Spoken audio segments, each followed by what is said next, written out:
چنانچہ 12 برسوں میں وہ جنتری کے لحاظ سے بیل کے سال یعنی 1229 میں جاڑوں کے آخر میں اس نے اپنے عزیزوں کے پاس چاروں طرف قاصد بھیج کر ایک قرولتائی طلب کی۔ چنگیز خان نے اپنے بیٹوں کو وصیت کی تھی کہ وہ پابندی سے اس طرح کی قرولتائی میں وقتاً فوقتاً ملتے رہا کریں۔ خان نے مغل قبیلوں سے کہا تھا، جو کوئی دور کے ملک میں رہ جائے گا اور قرولتائی میں نہ ہوگا، اس کا حشر اس جیسا ہوگا جو گہرے پانی میں جا گرے، یا اس تیر کا جو اونچی اونچی گھاس میں جا گرے، وہ نیست و نابود ہو جائے گا۔ اس پہلی قرولتائی میں سب شریک ہوئے۔ مورخ رشید الدین نے اس سال کے وقائع میں لکھا ہے، جب جاڑوں کی گرفت کمزور ہوئی اور بہار کے آثار نمایاں ہوئے تو ہر خطے سے شاہزادوں اور سواروں نے اس پرانے یورت اور اردو معلّہ کا رخ کیا۔ سپہ سالار اور جنگجو سوار شمالی چین سے آنے لگے، جہاں ابھی تک جنگ ہو رہی تھی۔ ایک چچا منچوریا کی طرف سے سفید پہاڑوں سے نمودار ہوئے اور اپنے ساتھ تاتاریوں اور تازہ مفتو یماؤتنگ کے سرداروں کو لیتا آیا۔ دشت روس کے دامن کے مغربی جنگلوں سے جو 3000 میل دور تھے، ایک نوجوان جس کا نام باتو تھا اپنے قافلوں کے ساتھ آیا۔ باتو خان جوچی خان کا فرزند تھا اور جنگل کے رہنے والے اس کے زیر حکومت تھے، کیونکہ مغرب کی زمینیں اور قومیں جوچی کا ورثہ تھیں۔ چغتائی اپنے علاقے سے آیا جو جنوب مغرب کے پہاڑوں میں التائی سے لے کر سمرقند کی دور دراز تک واقع تھا۔ چغتائی خان چنگیز کے زندہ بیٹوں میں سب سے بڑا تھا۔ یہ اپنے ساتھ ایغوروں، فراختائیوں اور لمبے قد والے ترکمانوں کو لایا جو لہریہ لبادے پہنتے تھے۔ ان کا سامان اونٹوں کی قطاروں پر لدا ہوا تھا اور تبت کے یاک ان چھکڑوں میں جتے ہوئے تھے۔ چغتائی کے معنی ہے جنگلی گھوڑا۔ یہ بھی اپنے باپ کی طرح پکا خانہ بدوش تھا، محتاط، کم سخن اور قبائلی رسوم کا بڑا رسیہ۔ اکیلا شراب پیتا اور سخت سزائیں دیتا، نئی نئی عورتیں تلاش کرتا، لیکن تولوئی کی طرح کسی عورت کے اثر میں نہیں تھا۔ اس کے ساتھ ساتھ ایک جادوگر رہتا جو اپنے شعبدوں سے اس کے اوہام کے لیے غذا فراہم کرتا تھا۔ چغتائی خود تو شعبدوں کے متعلق سوچ میں لگا رہتا، مگر اور لوگ اس کے غصے سے ڈرتے تھے۔ وہ اپنے پہاڑوں کے پتھروں کی طرح سخت دل تھا۔ اس کے علاقوں میں سڑکوں یا شہر کے دروازوں پر کہیں محافظ تعینات نہ تھے۔ کہا جاتا تھا کہ اس کے علاقے میں ایک سرے سے دوسرے سرے تک اگر کوئی دوشیزہ اکیلی سر پر سونے کا گھڑا لے کر سفر کرتی رہے تو بھی اسے کوئی چھیڑنے کی جرت نہ کر سکتا تھا۔ دوسرا بھائی اوغدائی دریائے ینیسی کے قریب سے، جہاں اس کا علاقہ تھا، اپنے کرغیز اور ترک قبائلیوں کی مائیت میں آیا۔ اس کے ساتھ بھیڑیے کی کھالیں پہنے تھے، اس کے ساتھی بھیڑیے کی کھالیں پہنے تھے جن پر چاندی کا کام چمک رہا تھا۔ اس کی گاڑی پر سونے کا ملمہ تھا اور اس کے سر پر شامیانہ تانے لوگ کھڑے تھے، کیونکہ اوغدائی کو تنتنے کے ساتھ آرام سے بیٹھنا پسند تھا۔ وہ بڑے مزے سے ٹیک لگاتا اور بڑا خوش طبع تھا، لیکن اس کی بھوری بھوری آنکھیں ذرا ذرا سی چیز کو تاڑ لیتی اور اسے غصہ آتا تو وہ قابو سے باہر ہو جاتا۔ اس کے ساتھ ساتھ اس کی بڑی بیوی توراکینا سوار تھی، جس کے دونوں بازو کڑوں کے بوجھ سے دبے جا رہے تھے اور جس کے سر پر پروں کی قلغی تھی۔ بھاری بھرکم روب داب والی عورت۔ وہ ایک مرکیت سردار کی بیوی تھی جس کو مغلوں نے قتل کیا تھا اور اوغدائی نے اسے اپنے لیے حاصل کر لیا تھا۔ ایک مورخ کا بیان ہے کہ اس کی وضع قطع مردانہ تھی اور صرف اوغدائی ہی کو وہ حسین نظر آتی تھی۔ اوغدائی اس کی ہر ہٹ پوری کرتا اور اس کی ہٹوں کی انتہا نہ تھی۔ چغتائی کے خشک مزاج اور تولوئی کی مشتعل طبیعت میں ایک چیز مشترک تھی، دونوں کی فطرت حاکمانہ اور کسی اور کی بات نہیں مان سکتی تھی۔ دونوں نے تباہ کن لڑائیوں اور قتل عام میں عمر گزاری تھی۔ پہلے تو تینوں میں سے کسی کی سمجھ میں نہ آیا کہ کیا کرنا چاہیے۔ تولوئی نے، جو الاؤ کا رکھوالا تھا، بڑی مسرت سے اپنے بھائیوں کا کیرولان کے پانی کے کنارے قرولتائی میں خیر مقدم کیا۔ اس نے ان کا استقبال کرتے ہوئے کہا، آہا تو دیکھو، چولہے کی آگ نہیں بجھنے پائی، اب بھی جل رہی ہے۔ جب آخری رشتہ دار منزل پر پہنچ چکا اور مختلف اردوؤں کا گشت لگا تو تولوئی نے جمع شدہ قبیلے کی میزبانی کی خدمت انجام دی۔ اس نے شرابوں کے چھکڑے اور ہزارہا بھیڑیں منگوائیں۔ اس نے ضیافت میں نویونوں، بیگوں اور ترخانوں کو طلب کیا۔ صبح کو گھوڑ دوڑ ہوئی۔ چھوٹے چھوٹے لڑکے جو گھوڑ دوڑ کے گھوڑوں کو قابو رکھ سکتے تھے، زینے ڈال کر میدان میں 12 میل کا چکر کاٹ آئے۔ دوپہر کو تینوں بھائی شراب پینے بیٹھے۔ یہ جان کر اوغدائی کو کشتی کا بہت شوق ہے، اس نے دنگل میں سپاہیوں اور شامانوں کی کشتیاں لڑائیں۔ پہلوان کمر تک برہنہ ایک دوسرے پر داؤں چلاتے یا لاتے مارتے تاحدے کے ہڈیاں ٹوٹ جائیں اور ایک فریق زمین پر اس طرح گرتا کہ پھر اٹھ نہ پاتا۔ رات بھر مغل خوشی کے عالم میں شراب پیتے رہے۔ قرلتائی کے طویل شامیانے میں وہ گوشت نگلتے اور جب مزید نہ کھایا جاتا تو قے کراتے اور پھر دھویں دار مشعلوں کی روشنی میں کہانیاں سنتے یا کٹ پتلیوں کے تماشے دیکھتے۔ مغلوں کو اگر پیٹ بھر کھانا مل جاتا اور سر گرمانے کو شراب مل جاتی تو پھر انہیں دنیا میں کسی بات کی پرواہ نہ رہتی۔ جب کوئی چاول یا اناج کی شراب کا جام ختم کرنا چاہتا تو اس کے ساتھ ہی اس کے کان پکڑ کر کھینچتے تاکہ اس کا حلق اور لمبا ہو جائے اور ساری شراب اتر جائے۔ جب تینوں بھائیوں نے شراب پینی شروع کی تو مغنی نے ساز چھیڑا، نئے کا نغمہ بلند ہوا اور مدہوش سرور مدہوشی کے عالم میں لڑکھڑاتے ہوئے اٹھے اور ناچتے ہوئے زمین پر اپنے نوکدار جوتوں والے پاؤں پٹکنے لگے۔ اس شاہانہ ضیافت میں کسی کی سمجھ میں نہ آتا تھا کہ کیا الفاظ کہہ کر دوسرے کو چنگیز خان کے تخت پر بٹھائے، جس کی روح یقیناً اس ضیافت کا تماشا دیکھ رہی تھی۔ زیادہ تر نویونوں کی رائے طلوئی کے حق میں تھی، جس کے سپرد چنگیز خان نے فوج کا بیشتر حصہ کر دیا تھا۔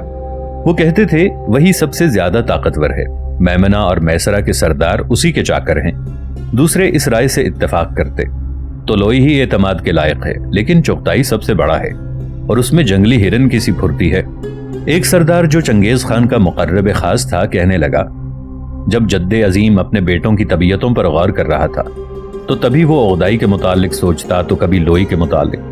ناظرین، آگے بڑھنے سے پہلے کامنٹ سیکشن میں ہمیں اپنی آراء سے ضرور آگاہ کیجیے گا کہ آپ کو ہماری یہ سیریز کیسی لگ رہی ہے۔ آئندہ آنے والی اقساط سے باخبر رہنے کے لیے ہمارے چینل کو سبسکرائب کر لیں اور ساتھ موجود بیل آئیکن کو ضرور کلک کر لیں۔ شکریہ۔ اگرچہ قدیم زمانے سے مغلوں کا یہی دستور چلا آتا ہے کہ یورت اور باپ کے پہلے گھر کا سب سے چھوٹا بیٹا وارث ہوتا ہے، لیکن چنگیز خان کا یہ ارشاد تھا کہ خان کا فرض بڑا مشکل ہے، عقدائی کو چاہیے کہ اسے سر انجام دے، مال اور فوجوں کی دیکھ بھال کا کام تو لوئی انجام دے۔ یہ اس کا قول تھا اور اس کا قول بھلایا نہیں جا سکتا۔ خاموشی سے سب نے یہ بات مان لی۔ کس احمق کی مجال تھی کہ جد اعظم کے فرمان سے سرتابی کرے؟ ایک اور نے کہا، اس کا یہ بھی ارشاد تھا کہ ہم سے جس کو مشورے کی ضرورت ہو وہ چغتائی کے پاس جائے، جو دولت یا عیش و آرام چاہتا ہو عقدائی کے پاس جائے، اور جو قوموں کو فتح کرنا چاہتا ہو وہ طلوئی کا ساتھ دے۔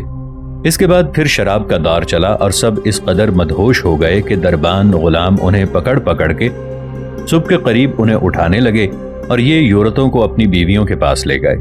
یہ سلسلہ 40 روز تک جاری رہا۔ اس قرلتائی میں کوئی عورت شامل نہ ہو سکتی تھی، تو راکینہ بے چینی سے انتظار کر رہی تھی کہ قرلتائی کے دروازے سے قاصد کیا پیغام لاتے ہیں۔ ہر رات قطقتی شراب کے نشے سے چور طلوئی کی باتیں سنتی اور اپنی پریشانی ظاہر نہ ہونے دیتی۔ وہ جانتی تھی کہ قرلتائی کی اکثریت کی یہ خواہش تھی کہ اس کا شاہر خان بنے۔ یہ ہو جائے تو پھر اسے اطمینان تھا کہ اس کے بدن کی اولاد سلطنت کی وارث ہوگی۔ طلوئی زیادہ دن نہیں جیے گا۔ ادھر طلوئی اور چغتائی دونوں عقدائی کو سمجھا رہے تھے کہ وہ تخت و تاج کو قبول کر کے حقان یا شہنشاہ بن جائے۔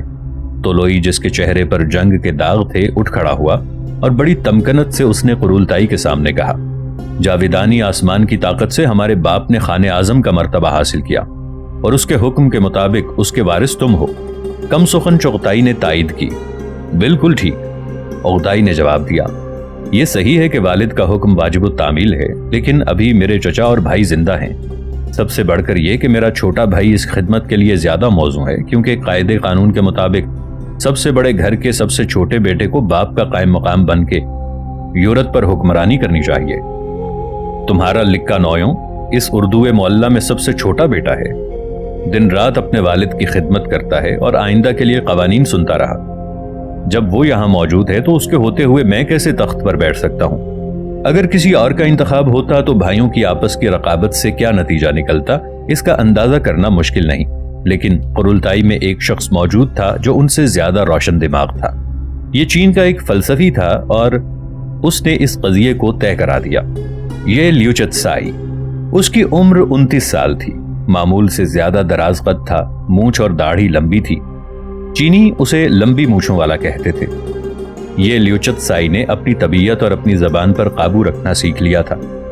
وہ خطا کے ایک شاہی خانوادے کی نسل سے تھا اور اس کے باپ نے بڑی وفاداری سے کن خاندان کی خدمت سر انجام دی تھی۔ یہ لیوچت سائی لڑکپن سے ہی کتابوں کا کیڑا تھا۔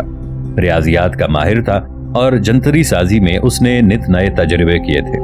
اسے اس کا بڑا شوق تھا کہ جغرافیے کے نکات حل کرے۔ وہ چینی علم حیات سے مطمئن نہیں تھا اور اس نے اپنے لیے ستاروں کا نیا حساب تیار کیا تھا۔ خالد فلسفے کو زندگی پر منطبق کرنے میں اسے خاص مہارت حاصل تھی۔ وہ کتابوں کو ایک طرف رکھ کے اسی سہولت سے انسانوں کے مسائل حل کر سکتا تھا۔ اسے 20 سال کی عمر میں وو ین کنگ کا گورنر مقرر کیا جا چکا تھا۔ جب مغلوں نے اس شہر کو فتح کیا تو چنگیز خان اس کے دراز قد اور اس کی گہری آواز سے بہت زیادہ متاثر ہوا۔ بوڑھے مغل نے سوچ کے اس سے کہا تھا، اہل کن اہل خطا کے دشمن ہیں، اس لیے ایک طرح سے میں نے ان کا انتقام لیا ہے۔ یہ لیوچت سائی نے جواب دیا، میرا باپ اور میں ہمیشہ کن خاندان کی خدمت انجام دیتے رہے، تو پھر ہم آپ کے دشمن کیسے ہوئے؟ یہ صاف صاف جواب مغل خان کو بہت پسند آیا، جس نے اس نوجوان وزیر کو نوکر رکھ لیا اور یہ سمجھ لیا کہ اگر اہل کن اس سے وفادار رہ سکتے ہیں تو اس پر بھی اس حد تک اعتماد کیا جا سکتا ہے کہ وہ مغلوں کی مدد کرتا رہے گا۔ وحشی مغل اعظم کو ارسطو جیسا مشیر مل گیا تھا۔ شروع میں چنگیز خان یہ لیوچت سائی سے صرف نجوم کی حد تک مدد دیتا تھا، لیکن اس خطائی نے اپنی فراست کو بڑی خوش اسلوبی سے استعمال کیا۔ ایک مرتبہ جب وہ مغلوں کو مغربی یلغار کے لیے لے جا رہا تھا، 3 فٹ اونچی برف گری۔ چنگیز خان کے دل میں شک پیدا ہوا۔ اس نے یہ لیوچت سائی سے پوچھا، اس سے کیا فال نکالنی چاہیے؟ خطائی نے فوراً جواب دیا، اس کا مطلب یہ ہے کہ شمال کے سرد علاقے کا مالک جنوب کے گرم علاقے کی بنیاد پر فتح حاصل کرے گا۔ اور ہوا بھی یہی۔ ایک تنگوت جو کمان بنانے میں بڑا مشاق تھا، اس فاضل چینی کو حقارت کی نظر سے دیکھتا تھا۔ اس نے پوچھا، پڑھنے لکھنے والے کو بھلا سپاہ سے کیا سروکار ہو سکتا ہے؟ یہ لیوچت سائی نے کڑک کر جواب دیا، کمانے تو بڑھئی بھی بنا سکتا ہے، لیکن سلطنتوں پر حکومت کرنے کے لیے قابل وزیر کے مشورے کی ضرورت ہوتی ہے۔ چنگیز خان کو یہ جواب بہت پسند آیا، پھر بھی وہ اس خطائی کی پیشین گوئی کی مزید تصدیق پرانے قبائلی فال سے ہی لیا کرتا۔ اس کا طریقہ یہ تھا کہ ایک بھیڑ کی ران کی ہڈی کو آگ میں جلایا کرتا اور اس میں جو نشان پڑتے انہیں غور سے دیکھ کر فال نکالی جاتی۔ وہ یہ لیوچت سائی کے ذہن کو اسی طرح استعمال کرتا جیسے ناقابل عبور ندی کو پار کرنے کے لیے لکڑیوں کو پل بنانے کے واسطے استعمال کرتا ہے۔ وہ اپنے مشیر سے نیک تینتی کا طالب تھا اور یہ نادر صفت یہ لیوچت سائی میں موجود تھی۔ اس سخت گیر فاتح کا مقابل اگر کوئی تھا تو یہ فلسفی۔ وہ دنیا دار مغلوں کے دل کی حالت اس آسانی سے پڑھ لیتا جیسے کوئی کتاب پڑھتا ہو، لیکن وہ اسے سمجھ نہ پاتے۔ وہ کنفیوشس کا پیرو تھا اور ایسے مبہم لاہ کردار کا پابند تھا جو ان وحشیوں کی حد ادراک سے باہر تھا۔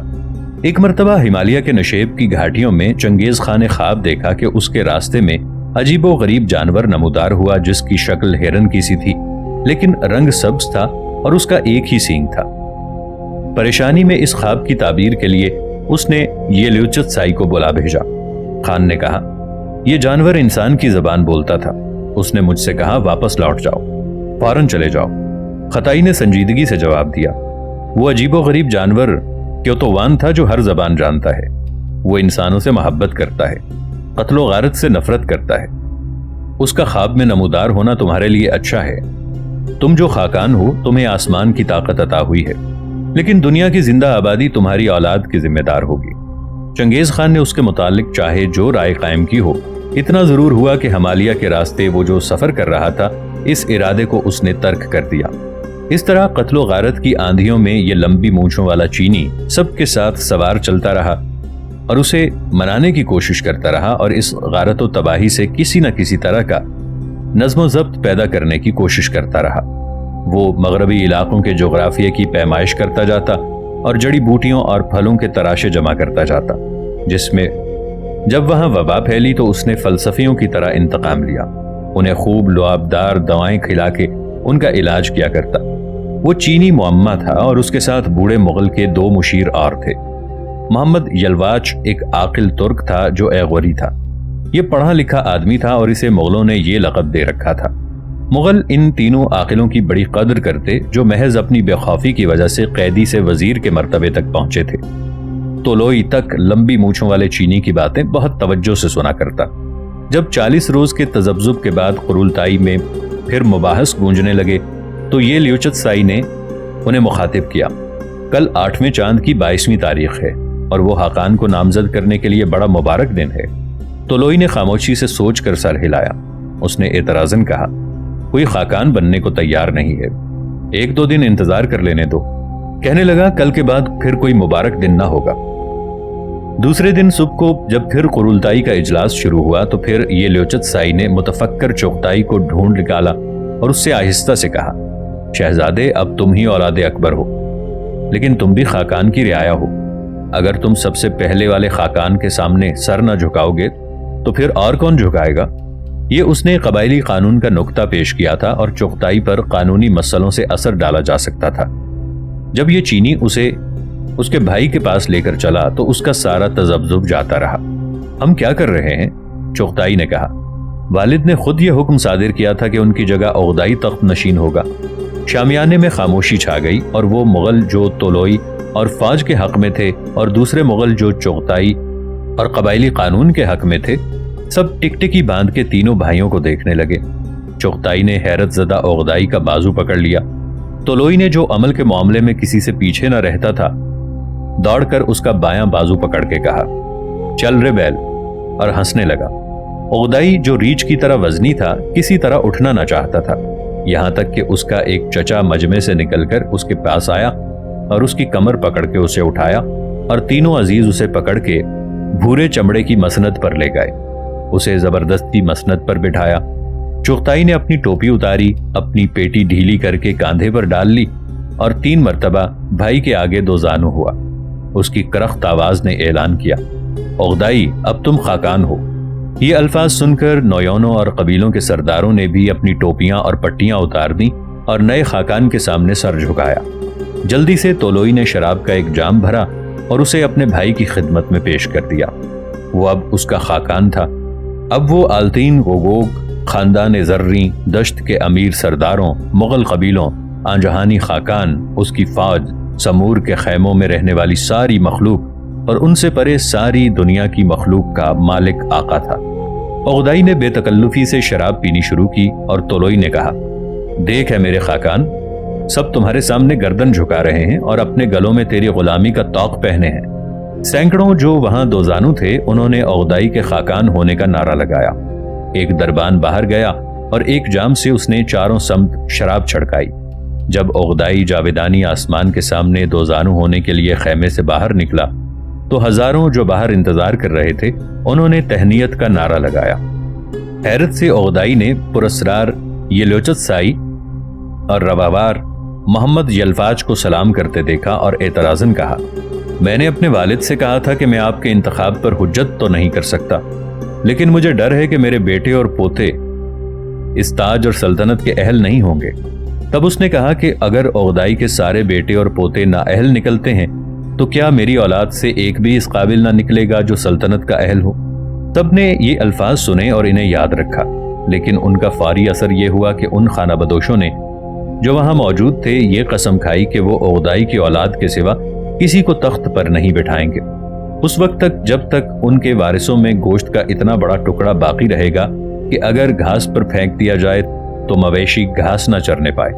یہ قسم جو مغل خانہ بدوشوں نے ایک ساتھ کھائی تھی، اس قوم کے لیے جو لکھی ہوئی دستاویزوں کو حقارت سے دیکھتی تھی، بالکل پابند بنا دینے والی قسم تھی، نہ صرف ان کے اپنے لیے بلکہ ان کی آنے والی نسلوں کے لیے بھی۔ پڑاؤ میں مسرت کی لہر دوڑ گئی، قبائلی اطمینان سے جی بھر کے پینے بیٹھ گئے۔ اب ان کے خاقان کا اور ان کے مستقبل کا بندوبست ہو گیا تھا۔ یہ لیوچت سائی جس کی کوشش سے یہ معاملہ طے ہوا تھا جانتا تھا کہ خان کے دل میں کیا بات تھی۔ طلوئی اور چغتائی زیادہ عرصے تک ایک دوسرے کی اطاعت نہ کر پاتے، لیکن وہ عقدائی سے بہت محبت کرتے تھے اور یہ یقینی تھا کہ وہ حکومت میں اس کی مدد کریں گے۔ اس طرح تخت کی حفاظت کے لیے تینوں بھائی یکجان رہیں گے۔ عقدائی کے اردو میں توراکینہ مارے غرور کے پھول گئی کیونکہ وہ ملکہ بن گئی تھی، اور طلوئی کی پہلی بیوی سیور قوتقی نے یہ خبر سنی کہ قبلائی اور اس کے بھائی اس کے پیدائشی حق سے محروم کر دیے گئے جو وہ چاہتی تھی کہ انہیں مل کر رہے، بجائے اس کے کہ وہ اپنے خیمے کا دروازہ بند کر کے رنج سے کراہتی۔ سیور قوتقی نے سفید ریشم کا لباس پہنا اور کنگھی کر کے اپنے بال بنائے، اپنے گالوں پر لپٹے ہوئے چاول کا آٹا ملا